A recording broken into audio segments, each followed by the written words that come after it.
علی ایک کامیاب نوجوان تھا۔ نئی گاڑی، فلیٹ، برانڈڈ کپڑے اور جدید موبائل، سب کچھ اس کے پاس تھا۔ وہ ایک مشہور کمپنی میں ملازمت کرتا تھا اور اس کی زندگی بظاہر بہت چمکدار اور مکمل لگتی تھی۔ دن بھر کام، شام کو دوستوں کے ساتھ پارٹی اور رات کو سوشل میڈیا پر اپنی چمکتی زندگی کی نمائش، یہی اس کی روزمرہ کی دنیا تھی۔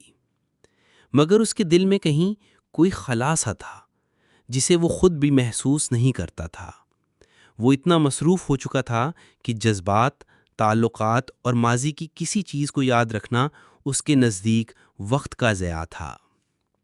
ایک دن اس کی والدہ نے نرمی سے کہا، بیٹا ذرا دادی کا کمرہ صاف کر لو، کچھ چیزیں ان کی یادگار ہیں، انہیں ضائع نہ کرنا۔ علی نے موبائل سے نظر اٹھائے بغیر سستی سے جواب دیا، امی وہ سب پرانی چیزیں ہیں، کسی کام کی نہیں، بس پرانا سامان ہے، آپ فکر نہ کریں، میں دیکھ لیتا ہوں۔ کچھ دیر بعد علی نے بیزاری سے دادی کے کمرے کا دروازہ کھولا۔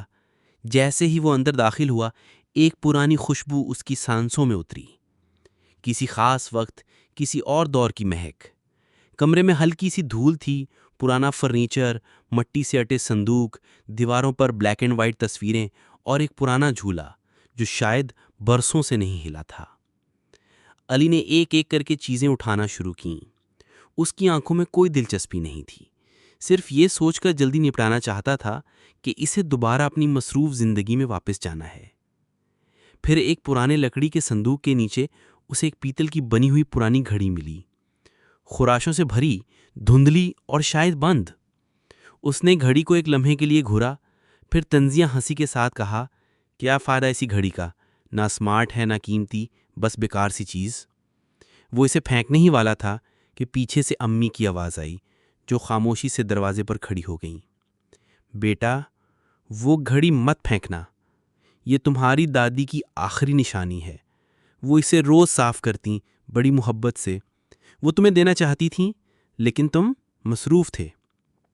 علی چونک گیا۔ پہلی بار اس نے گھڑی کو دھیان سے دیکھا، اس کی سطح پر بنی خراشوں کے نیچے جیسے دادی کی انگلیوں کے لمس کے نشان باقی تھے۔ اس کے ذہن میں دادی کی دھندلی تصویر ابھرنے لگی، سفید دوپٹہ، نرم مسکراہٹ اور پیار بھری آنکھیں۔ ماں نے آہستہ سے کہا، یہ گھڑی تمہارے دادا نے دادی کو شادی کے دن دی تھی، اور جب تم پیدا ہوئے دادی نے اسی گھڑی میں وقت دیکھا تھا۔ وہ خوشی سے بولی تھی، یہ لمحہ میری زندگی کا سب سے خوبصورت وقت ہے۔ علی کی آنکھوں میں نمی تیرنے لگی۔ اس نے دھیرے سے گھڑی کو اپنے ہاتھوں میں لیا۔ وہ گھڑی جیسے ایک پل میں بے جان چیز سے ایک زندہ احساس میں بدل گئی۔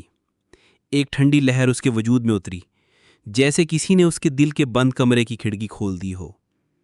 اس لمحے دل ہی دل میں اس نے اعتراف کیا، ہم ہمیشہ قیمتی چیزوں کی قیمت دیکھتے ہیں، مگر اصل قدر تو ان لمحوں، رشتوں اور جذبات کی ہوتی ہے جو ان سے جڑے ہوتے ہیں۔ علی نے بڑے احتیاط سے گھڑی کو صاف کیا، ایک نرم کپڑے سے اس کی دھند صاف کی اور پھر اسے اپنے کمرے میں لے گیا۔ اس نے اسے الماری کی سب سے نمایاں جگہ پر ایک مخمل کے کپڑے پر سجا دیا۔ اس کے ساتھ دادی کی ایک پرانی تصویر بھی رکھ دی جس میں وہ وہی مسکراہٹ لیے بیٹھی تھیں جو علی کو بچپن میں تسلی دیتی تھیں۔ اب جب بھی علی اپنی قیمتی گھڑی پہنتا، وہ ایک نظر دادی کی گھڑی پر ضرور ڈالتا اور پھر خاموشی سے مسکرا کر باہر نکل جاتا۔ وہ جان چکا تھا کہ اصل وقت وہی ہے جو دل سے جڑا ہو، جو کسی کے لمس سے، کسی کے انتظار سے، کسی کی دعا سے جڑا ہو۔ اصل قیمتی چیز وہ ہوتی ہے جو وقت کے ساتھ جذبات میں رچی بسی ہو۔ دادی کی پرانی گھڑی شاید سستی تھی، مگر اس کے ساتھ جڑی یادیں، لمس اور محبت وہ انمول تھیں۔